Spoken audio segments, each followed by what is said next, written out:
The biggest question everyone's been asking about the Galaxy S26 Edge is pretty simple. Will Samsung finally switch to those new silicon carbon batteries with way bigger capacity? Well, according to fresh info from a Chinese regulator, the answer looks like a no. But don't tune out just yet, because there's still some good news here. A new listing from China's 3C certification, spotted by SamMobile, shows the S26 Edge is still rocking a lithium-ion battery, same as before. But here's the twist. The battery, model number EBBS947ABY, comes with a rated capacity of 4,078 mAh. And in Samsung's marketing language, that rounds up to 4,200 mAh.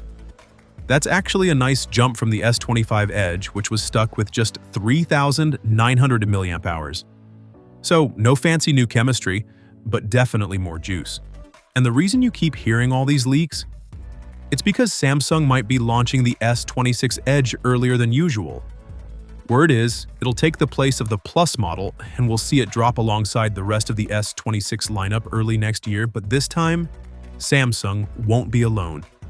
Apple's rumored iPhone 17 Air is set to be ultra-thin, like 5.5 millimeters thin. And while that sounds sleek, it comes at a cost. The battery inside might only be around 2,900 mAh. Apple's hoping iOS 26 with some fancy AI battery tricks will make it last a full day.